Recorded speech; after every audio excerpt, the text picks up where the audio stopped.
Shalom,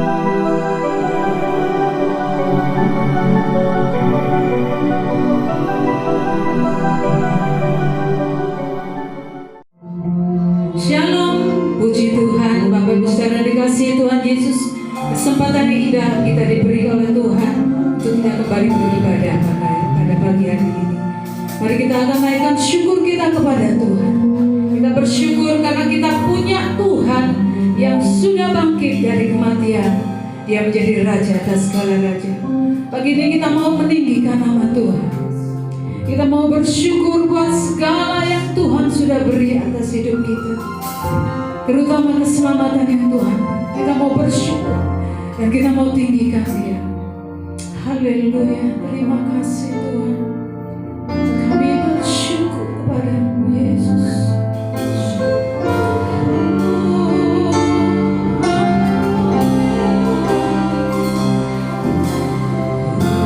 Bersyukur padamu Tuhan atas kasih-Mu. Ku bermasmur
Allah yang mengatasi langit, Allah yang mengatasi bumi.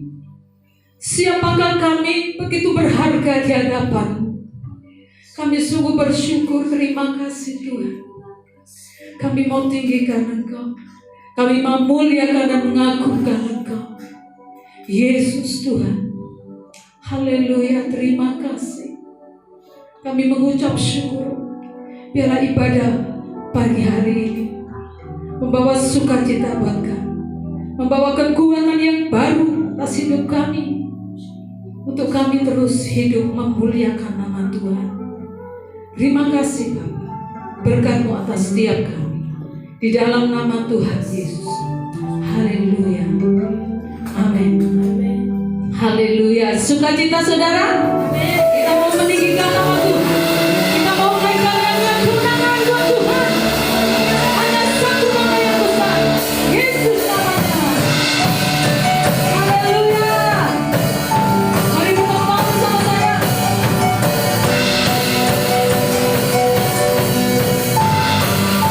Satu nama yang besar, satu nama yang besar, hanyalah nama-Mu Tuhan. Gunung batu kekuatan, hanyalah nama-Mu Tuhan. Tak terbatas, kuasa-Mu Tuhan. Ajaib hebat, Raja berkuasa.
Yang hidup, amin saudara. Kita mau tinggikan Dia, Dia yang memulihkan, Dia yang menyembuhkan. Kita punya Yesus yang hidup.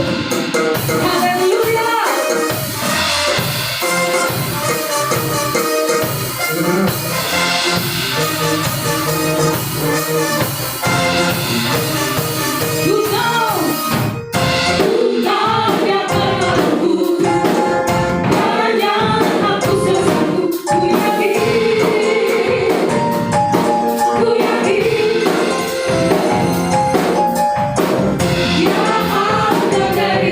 Sembuh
Hanya Engkau Tuhan, satu-satunya di dalam hidup. Satu-satunya yang ku andalkan, satu-satunya yang ku percaya. Engkau sumber kekuatan, sumber pengharapan, sumber kedamaian. Satu-satunya yang andalkan, satu-satunya yang hanya Engkau yang kami percaya.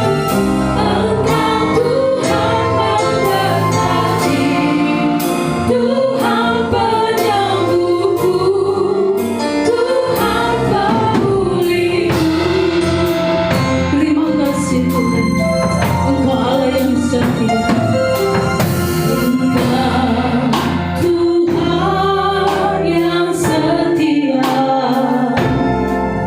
waktumu selalu yang terbaik.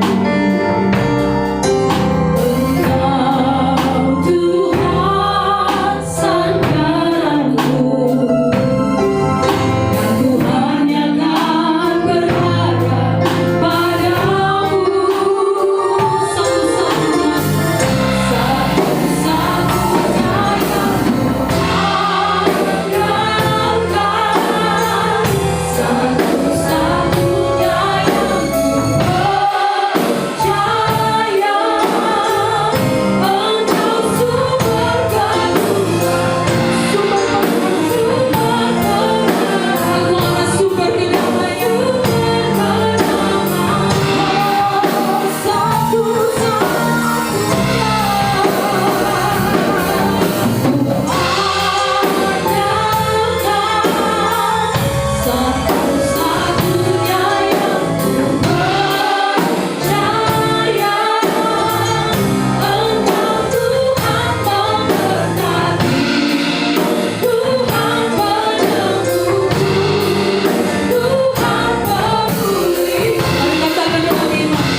kami mengucap syukur kepada-Mu.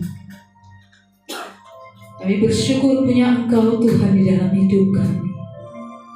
Dan pagi hari ini Tuhan, melalui firman yang akan kami dengar, biarlah keyakinan kami kepada Engkau semakin lebih lagi. Semakin iman kami bertumbuh dari pendengaran oleh firman. Kami mengucap syukur. Kami serahkan kebenaran firman-Mu yang akan disampaikan oleh hamba-Mu. Tuhan memberkati, mengurapi setiap kami, jemaat-Mu yang mendengarkan firman-Mu. Urapi kami Tuhan untuk kami mengerti akan firman. Urapi juga hamba-Mu yang akan menyampaikannya. Terima kasih Bapa.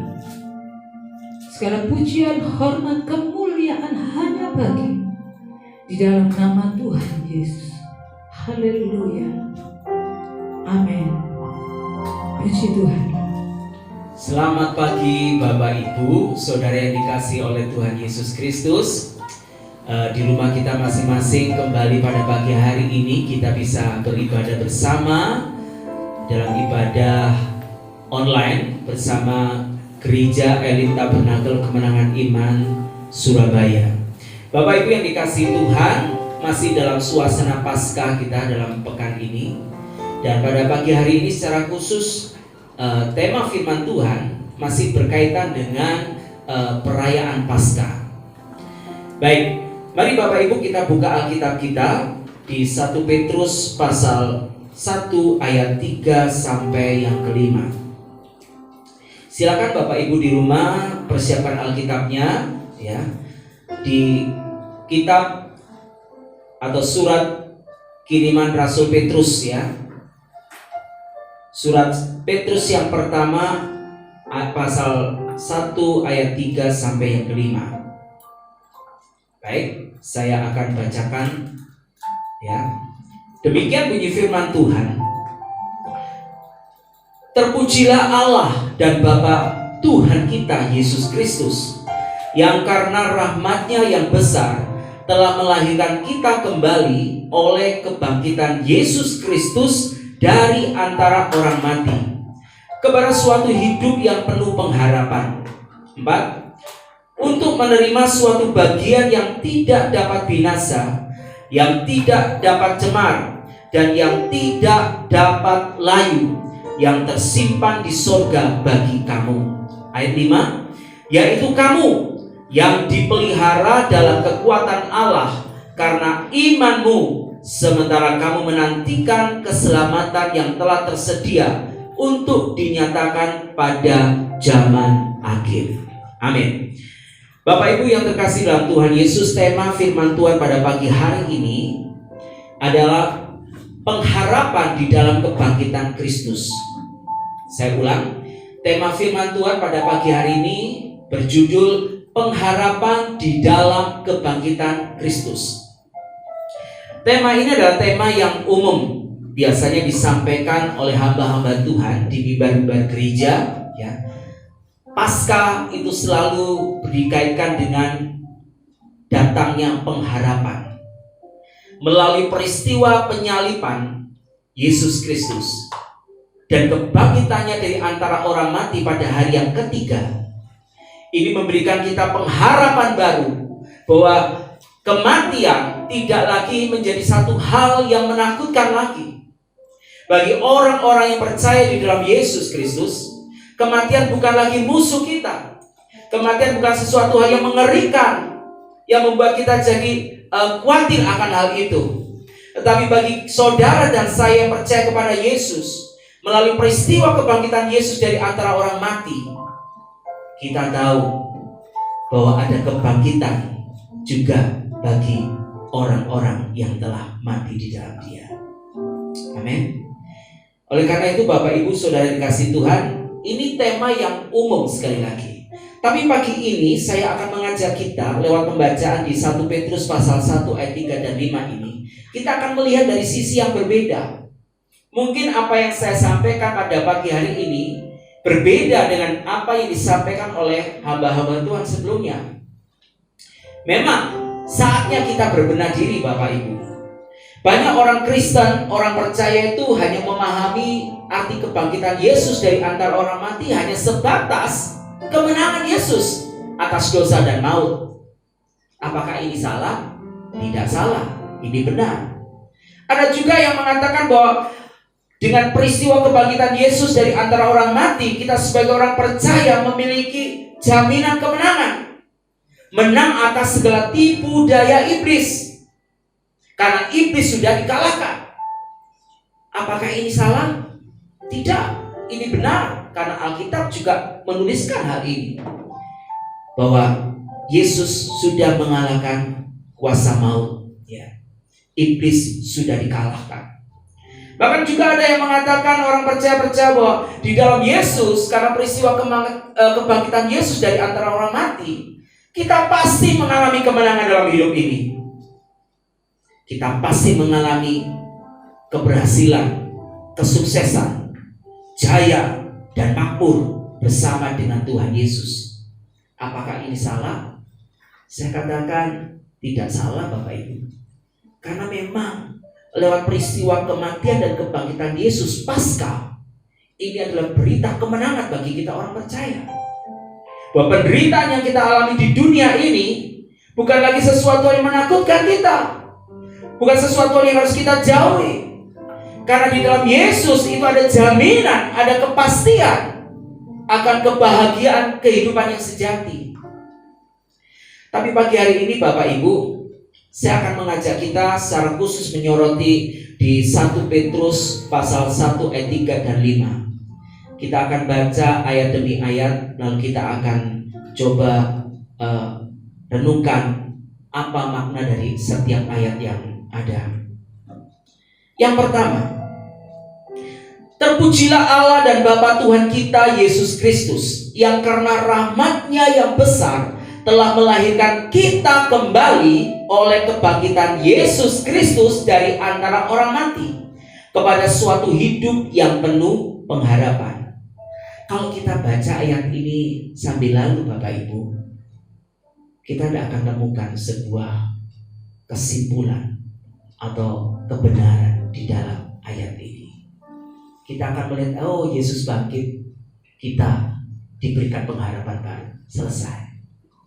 Tapi saya menemukan pagi ini, ya, bahwa kelahiran kembali atau kehidupan baru yang kita miliki di dalam Yesus, kehidupan yang kita miliki di dalam Yesus itu, ya, itu terjadi oleh karena Yesus telah bangkit dari kematian.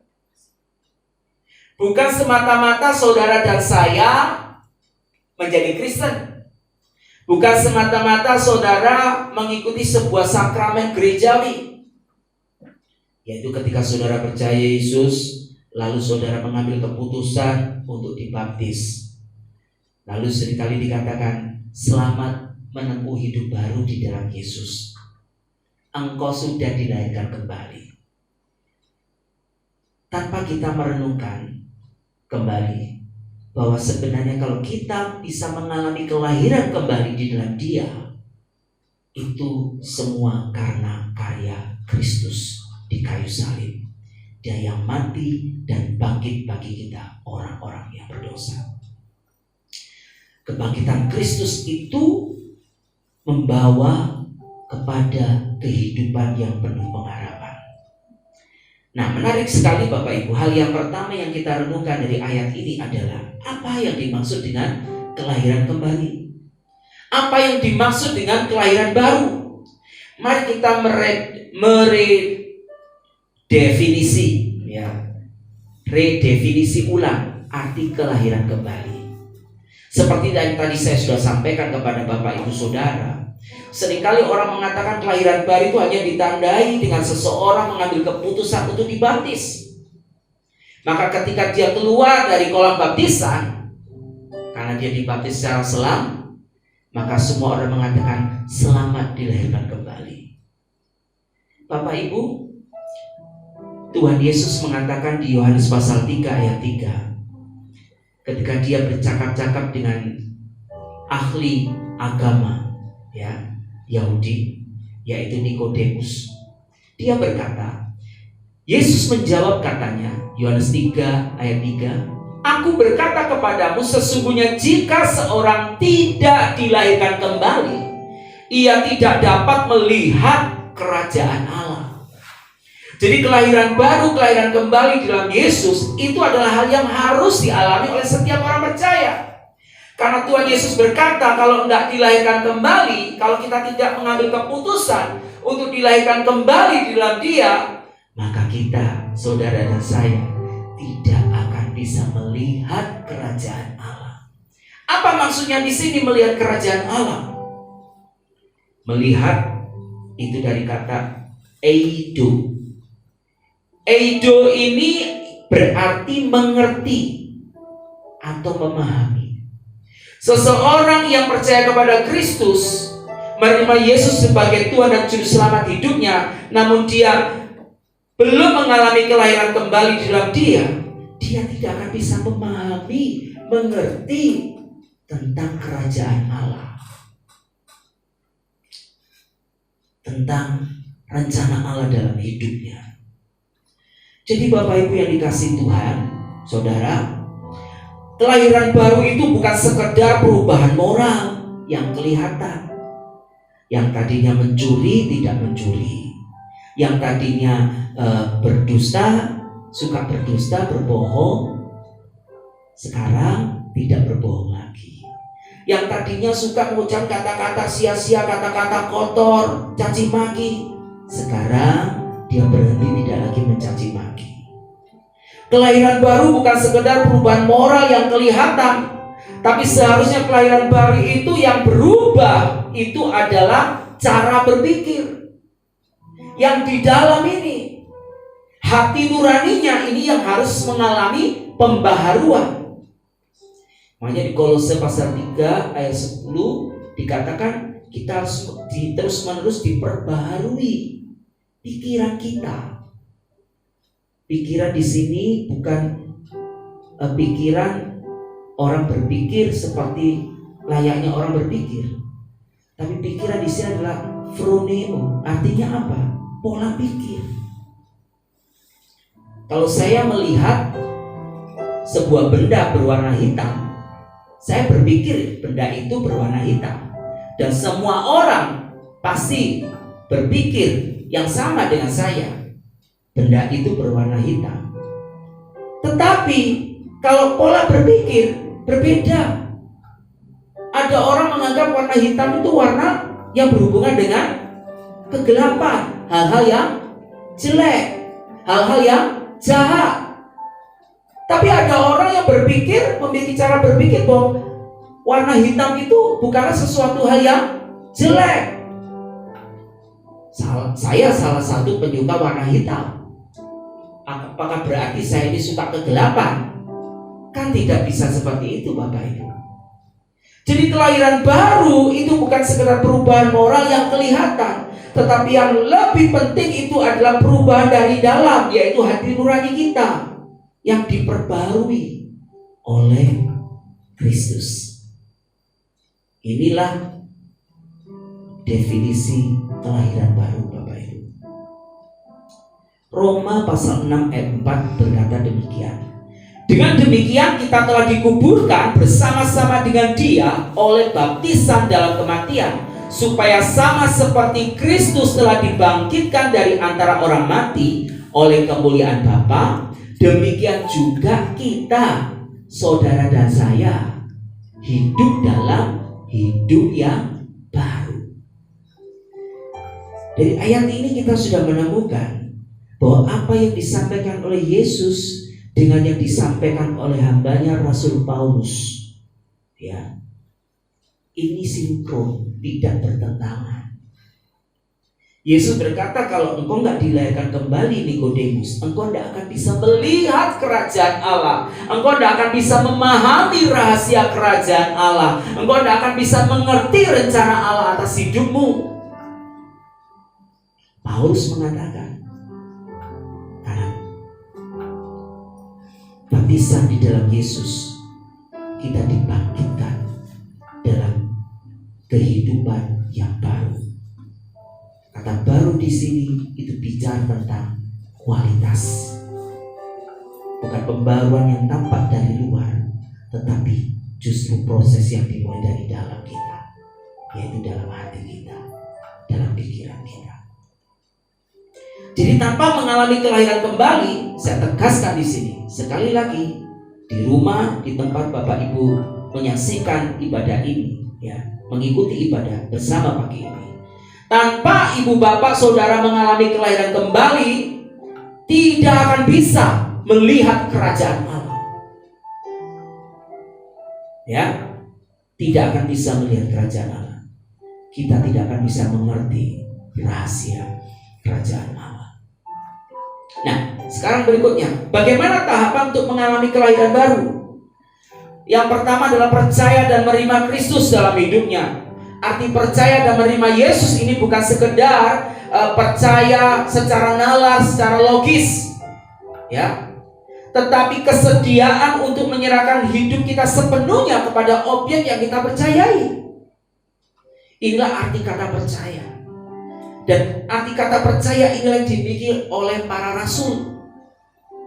Inilah yang dimiliki oleh jemaat mula-mula. Ketika mereka mengalami masa-masa sulit, ketika mereka harus mengalami penganiayaan. Dan perlu Bapak Ibu ketahui bahwa surat 1 Petrus ini ditulis ketika gereja mula-mula, jemaat Tuhan yang ada di Asia Kecil, ya, mereka mengalami yang namanya penderitaan, aniaya, ya.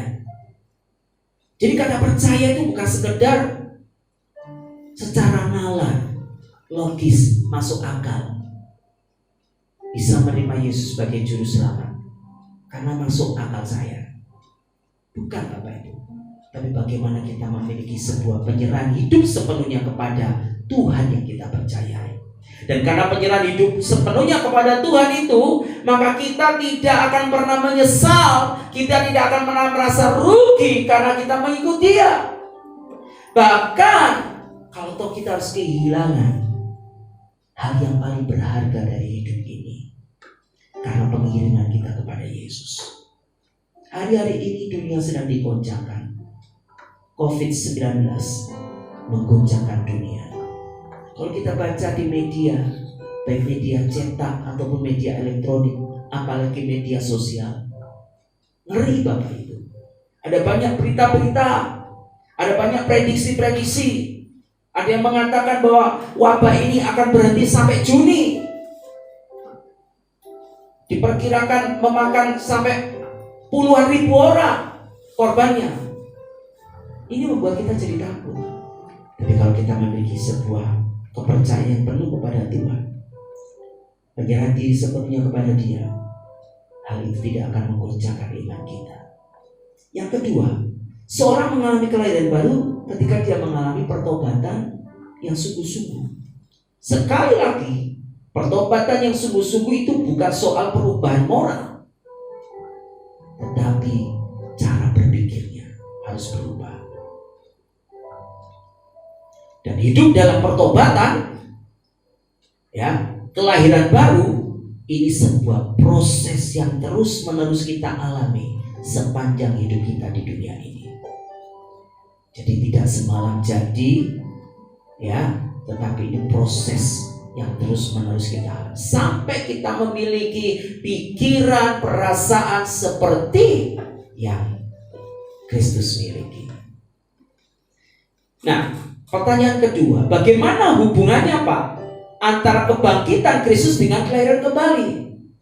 Di ayat 3 kita melihat bahwa kebangkitan Kristus itu melahirkan kita kembali, ya, dan membawa kita kepada suatu hidup yang penuh pengharapan. Hidup penuh pengharapan ini menjadi tujuan akhir dari setiap kita. Di dalam Yesus ada jaminan pengharapan. Pertanyaannya, pengharapan dalam hal apa di sini? Di ayat yang keempat ditegaskan. Coba perhatikan ayat 4. Yaitu pengharapan untuk menerima suatu bagian yang tidak dapat binasa, yang tidak dapat jemar, dan yang tidak dapat layu, yang tersimpan di sorga bagi kamu. Pertanyaannya, apa ini Pak? Ya.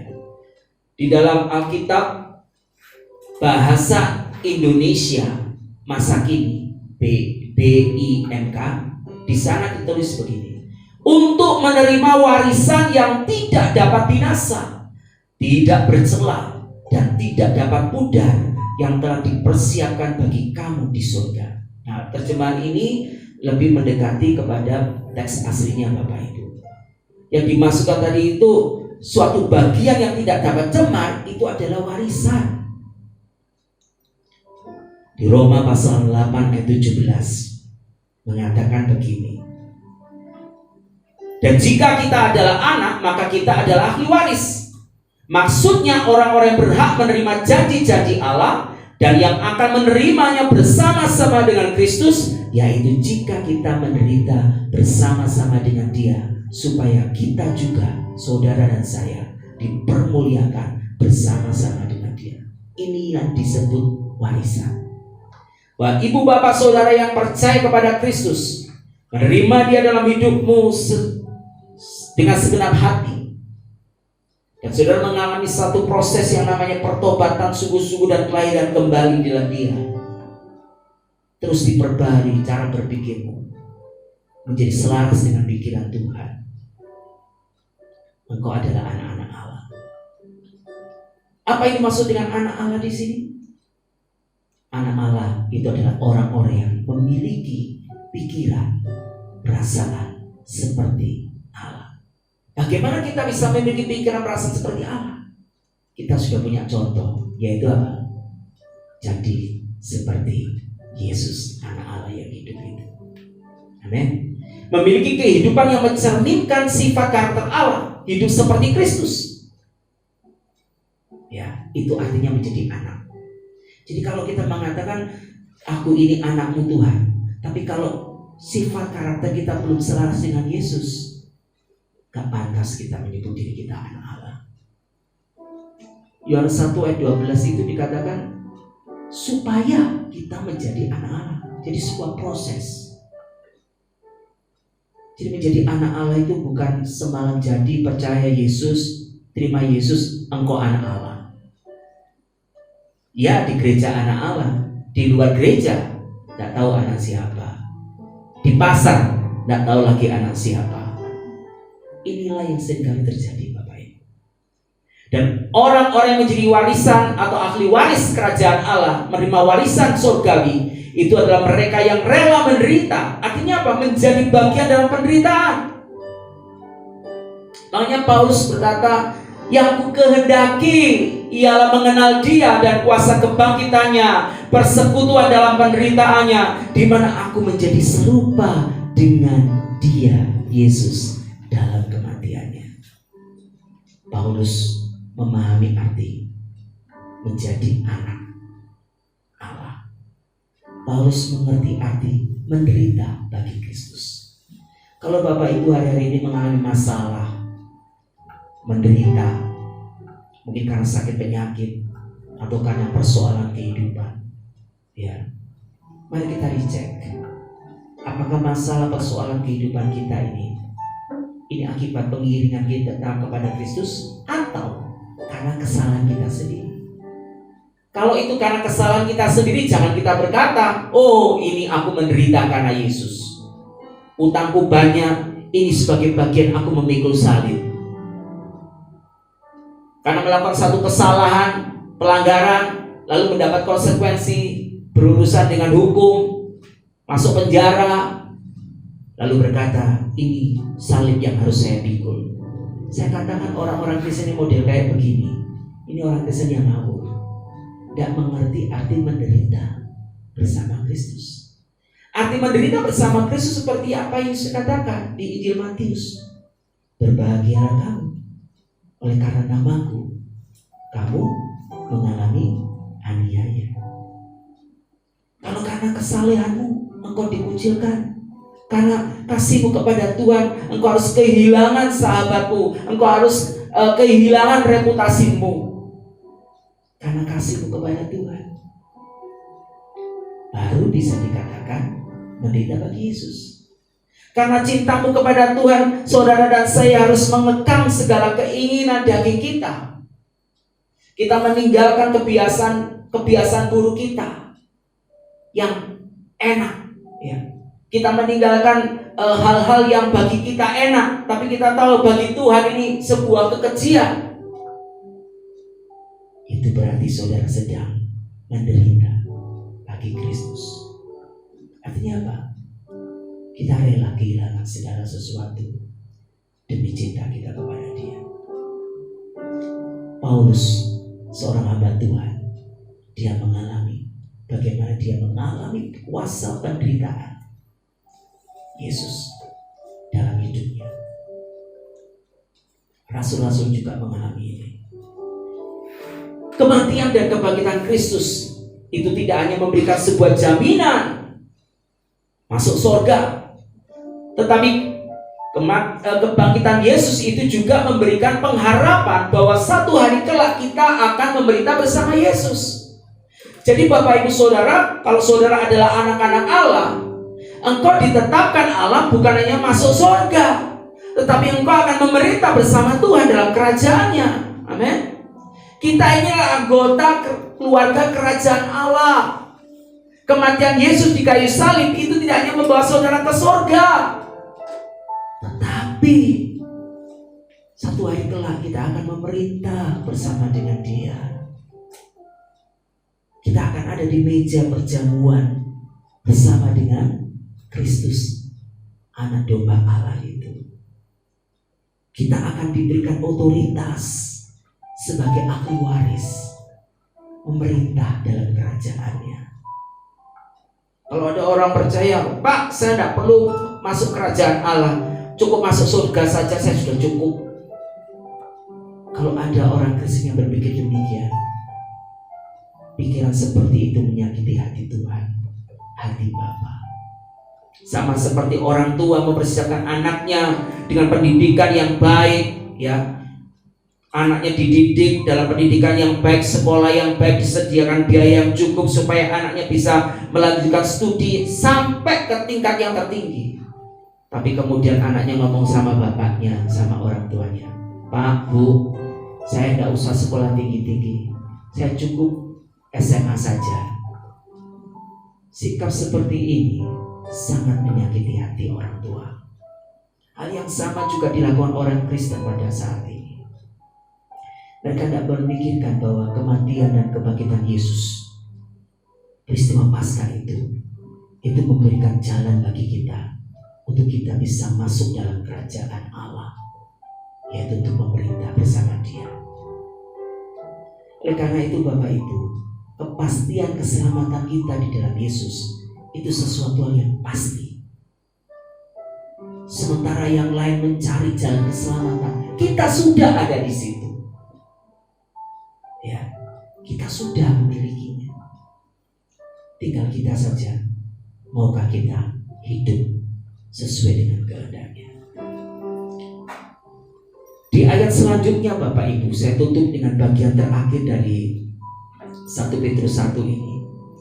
Di ayat 6 dan 7, bagaimana dengan kehidupan kita di dunia ini? Petrus tahu jemaat mula-mula saat itu sedang mengalami aniaya. Dan ketika Petrus katakan kau punya pengharapan di dalam Yesus, lewat kebangkitan Yesus dari antara orang mati, kau dilahirkan kembali, kau harus memiliki cara berpikir yang baru, pola pikirmu harus baru, bahwa engkau itu dipersiapkan untuk menjadi ahli waris kerajaan Allah, untuk menerima suatu bagian yang tidak bisa binasa, bagian yang tidak bisa rusak. Apa yang di dunia ini bisa rusak hari-hari ini? Keadaan dunia ini akan semakin hari semakin buruk. Maaf, saya tidak berkata negatif, tapi Alkitab mengatakan akan datang masa-masa yang sukar. Yesus pun berkata ini baru permulaan penderitaan. Itu tahun 30 Yesus ngomong, dan satu persatu nubuat Yesus itu digenapi hari-hari ini. Tapi itu baru permulaan Bapak Ibu. Petrus katakan bergembiralah akan hal itu. Apa yang membuat kita harus bergembira? Karena kita punya warisan. Karena kita akan menjadi ahli waris kerajaan Allah. Mari kita bersuka cita. Kata bergembira itu dari kata agaliau. Agaliao itu artinya melompat karena sukacita. Jump for joy dalam bahasa Inggris. Jump, melompat karena sukacita, seperti seorang yang memenangkan sebuah pertandingan, mencapai garis akhir, lalu di hadapannya ada piala, ada trofi kemenangan. Dia akan bersukacita. Petrus mengatakan kepada jemaat Tuhan pada masa itu, ayo anak-anak Tuhan, bergembira, karena warisanmu itu di surga, itu melebihi apa yang kau alami di dunia ini. Sekalipun sekarang ini kamu seketika harus berduka cita oleh berbagai-bagai pencobaan, semuanya itu dimaksudkan untuk membuktikan kemurnian imanmu yang jauh lebih tinggi nilainya daripada emas yang fana, yang diuji kemurniannya dengan api, sehingga kamu memperoleh puji-pujian dan kemuliaan dan kehormatan pada hari, perhatikan, pada hari Yesus Kristus menyatakan dirinya. Kapan ini? Ketika Yesus datang kedua kalinya. Bapak Ibu, ayo, di tengah-tengah situasi yang mungkin kata orang ada banyak penderitaan di sana sini, terjadi banyak hal-hal yang mengkhawatirkan, menakutkan. Sudah ada suara-suara akan terjadi resesi ekonomi global. Kita ditakut-takuti oleh berita-berita seperti ini. Zona merah sudah mulai kemana-mana. Tapi mari Bapak Ibu sebagai orang percaya, firman Tuhan pagi hari ini mengajak kita, ingatlah akan pengharapan yang kita miliki di dalam Yesus. Amin. Satu hari kelak kita akan menjadi ahli waris kerajaannya. Persiapkan dirimu mulai sekarang. Persiapkan diri saudara mulai hari ini. Persiapkan dirimu bahwa engkau adalah orang yang pantas untuk menjadi ahli waris kerajaannya. Persiapan kita bukan nanti, tapi sekarang. Ketika saudara mendengar firman Tuhan ini, inilah persiapan bagi saudara dan saya pribadi untuk mempersiapkan diri menjadi ahli waris kerajaannya. Kita harus mengalami kelahiran kembali. Pola pikir kita terus diperbarui, mengerti rencana Allah dalam hidup kita. Kita tidak lagi ngomongin dosa secara moral lagi, tapi jangan sampai hidup kita meleset daripada rencananya. Kalau hidup kita melenceng, itu juga adalah sebuah dosa. Yesus mati di kayu salib bukan hanya untuk menyelesaikan masalah dosa moral, tetapi ada hal yang lebih penting. Bagaimana kita dikembalikan kepada rancangan Allah yang semula. Kejadian pasal 3 ayat 15 digenapi ketika Yesus mati di kayu salib dan pada hari yang ketiga dia bangkit dari antara orang mati. Betul? Maka keturunan perempuan ini akan meremukkan kepala ular. Dan saudara dan saya sudah berada dalam kemenangan ini. Mari Bapak Ibu yang terkasih dalam Yesus, biarlah melalui perayaan Paskah tahun ini kita semakin disadarkan bahwa kebangkitan Kristus dari antara orang mati itu memberikan hidup yang berpengharapan. Pengharapan akan apa? Bahwa satu hari nanti kita akan menjadi ahli waris kerajaannya. Persiapkan diri saudara, jadilah anak-anak Allah, yaitu orang-orang yang memiliki pikiran, perasaan seperti yang dimiliki Kristus. Kenapa kok Kristus? Karena Yesus adalah manusia yang telah berhasil melakukan kehendak Bapa di dunia ini. Dia menyelesaikan tugasnya sampai selesai di atas kayu salib. Oleh karena itu Bapak Ibu, mari Filipi 2 ayat 5 dikatakan, hendaklah kita memiliki pikiran perasaan seperti yang terdapat dalam Kristus. Karena hanya Yesus yang menjadi teladan kita. Kalau Yesus manusia bisa melakukan itu, menyelesaikan kehendak Bapa, melakukan kehendak Bapa di dunia ini, maka saudara dan saya pun pasti bisa. Amin. Lebih-lebih karena apa? Kita diberikan penolong, yaitu siapa? Roh Kudus. Roh Kudus itulah yang akan menyertai kita sampai selama-lamanya. Tuhan Yesus memberkati saudara. Mari kita berdoa. Bapa, pada pagi hari ini kami bersyukur melalui peringatan Paskah, minggu-minggu setelah peristiwa kebangkitan Yesus dari antara orang mati, kami diajak kembali merenungkan Tuhan makna kebangkitan-Mu, bahwa kebangkitan Kristus dari antara orang mati memberikan kami kehidupan yang penuh pengharapan. Bukan pengharapan atas hidup di dunia ini, karena kalau kami melihat dunia ini Tuhan, dunia tidak semakin lebih baik. Ada banyak situasi keadaan yang mungkin membuat hati kami takut, membuat hati kami gentar. Tetapi ketika kami mengarahkan pandangan kami kepadamu, lewat firman-Mu kami diajar Tuhan, bahwa kami harus mengarahkan pengharapan kami ke sorga. Kami harus belajar memindahkan hati kami ke sorga. Kami harus mengarahkan pandangan kami tertuju kepada perkara-perkara yang di atas, di mana Engkau tinggal. Karena sesungguhnya Tuhan menyediakan sebuah bagian bagi kami, suatu warisan yang tidak bisa binasa, yang tidak bisa layu, yang tidak bisa pudar, di mana kami, Tuhan, Kau janjikan satu hari kelak kami akan memerintah bersama Engkau dalam kerajaan-Mu yang mulia. Di dunia ini kami dipersiapkan untuk memiliki mentalitas sebagai ahli waris kerajaan-Mu ya Tuhan. Kami mau bertumbuh, kami mau semakin diperbaharui dari hari demi hari, memiliki pikiran seperti Kristus, kehidupan yang mencerminkan kehidupan Kristus, menjadi serupa dengan Engkau Tuhan.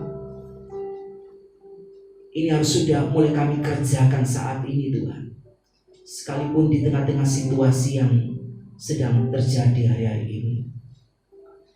Hamba-Mu Rasul Petrus mengingatkan kepada umat Tuhan pada abad permulaan, supaya mereka tetap bergembira, bersukacita, sekalipun mereka menderita. Hal yang sama pun kami alami. Kami mau tetap bersukacita. Kami tidak mau kehilangan sukacita kami di dalam Engkau. Bahwa penderitaan yang kami alami itu ringan, tidak sebanding dengan kemuliaan yang Tuhan Yesus janjikan bagi kami. Biarlah masing-masing kami terus berjuang Tuhan, untuk menyelesaikan apa yang harus kami selesaikan.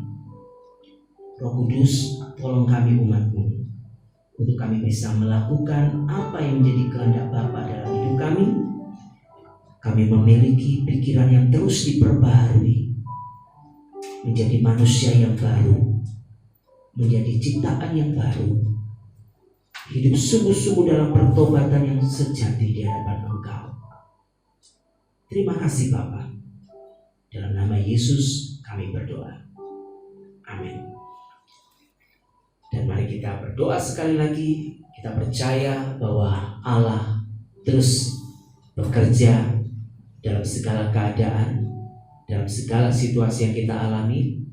Jangan kehilangan pengharapan dan sukacitamu, karena Yesus sudah menang atas segala penderitaan kita.